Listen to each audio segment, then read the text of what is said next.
ନମସ୍କାର ବନ୍ଧୁମାନେ, ଆପଣମାନେ କେବେ ଭାବିଛନ୍ତି କି ଭଗବାନ ହନୁମାନଙ୍କ ଜନ୍ମ କେମିତି ହୋଇଥିଲା? ତାଙ୍କ ଜନ୍ମ ପଛରେ କ'ଣ ଥିଲା ସେହି ଅଦ୍ଭୁତ ରହସ୍ୟ, ଯାହାକୁ ଅନେକ ଲୋକ ଆଜି ମଧ୍ୟ ଜାଣିନାହାନ୍ତି? ଆଜିର ଏହି ଭିଡ଼ିଓରେ ଆମେ ଜାଣିବା ହନୁମାନଙ୍କ ଜନ୍ମର ସେହି ଚମତ୍କାର କାହାଣୀ। ପୁରାଣ ଅନୁସାରେ ସ୍ୱର୍ଗରେ ପୁଞ୍ଜିକ ସ୍ଥଳ ନାମରେ ଜଣେ ଅପ୍ସରା ଥିଲେ। ଗୋଟିଏ ଦିନ ତାଙ୍କର ଏକ ଭୁଲ ପାଇଁ ସେ ଜଣେ ଋଷିଙ୍କଠାରୁ ଅଭିଶାପ ପାଇଥିଲେ।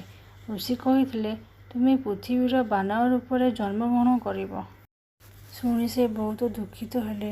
ସେ କ୍ଷମା ମାଗିବା ପରେ ଋଷି କହିଲେ, ତୁମ ଗର୍ଭରୁ ଏମିତି ଜଣେ ମହାଶକ୍ତିଶାଳୀ ପୁତ୍ର ଜନ୍ମ ନେବେ ଯେ ସମସ୍ତ ଜଗତର ପୂଜା ପାଇବେ। ତାପରେ ପୁଞ୍ଜିକସ୍ଥଳ ପୃଥିବୀରେ ଅଞ୍ଜନା ନାମରେ ଜନ୍ମ ନେଲେ। ପରେ ତାଙ୍କର ବିବାହ ବାନରରାଜ କେଶରୀଙ୍କ ସହ ହୋଇଥିଲା। ଗୋଟିଏ ସମସ୍ୟା ଥିଲା, ଅଞ୍ଜନାଙ୍କର କୌଣସି ସନ୍ତାନ ହେଉନଥିଲା। ସେଥିପାଇଁ ସେ ଭଗବାନ ଶିବଙ୍କ କଠୋର ତପସ୍ୟା କରିବାକୁ ଲାଗିଲେ। ବର୍ଷ ବର୍ଷ ତପସ୍ୟା ପରେ ଭଗବାନ ଶିବ ପ୍ରସନ୍ନ ହେଲେ। ସେ ବରଦାନ ଦେଲେ ଯେ ତାଙ୍କ ଅଂଶରୁ ଜଣେ ଦିବ୍ୟ ପୁରୁଷ ଜନ୍ମ ନେବେ। ଠିକ୍ ସେହି ସମୟରେ ଅଯୋଧ୍ୟା ରାଜା ଦଶରଥ ପୁତ୍ରପ୍ରାପ୍ତି ପାଇଁ ଯଜ୍ଞ କରୁଥିଲେ। ଯଜ୍ଞ ପରେ ଅଗ୍ନିଦେବ କ୍ଷୀରି ଦେଇଥିଲେ।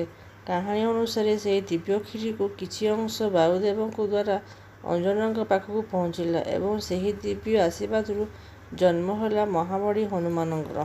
ହନୁମାନ କେବଳ ବାନର ନୁହନ୍ତି, ସେ ଭଗବାନ ଶିବଙ୍କର ଅଂଶ ମଧ୍ୟ ବୋଲି ମନାଯାଏ।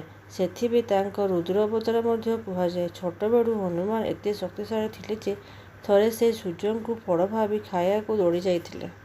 ଏହି କାରଣରୁ ଆଜି ମଧ୍ୟ ଭକ୍ତମାନେ ହନୁମାନଙ୍କ ଶକ୍ତି, ଭକ୍ତି ଓ ସାହସର ପ୍ରତୀକ ଭାବରେ ପୂଜା କରନ୍ତି। ଭିଡ଼ିଓଟିକୁ ଭଲ ଲାଗିଲେ ଲାଇକ୍, ସେୟାର ଓ ଫଲୋ କରନ୍ତୁ। ଜୟ ଶ୍ରୀରାମ।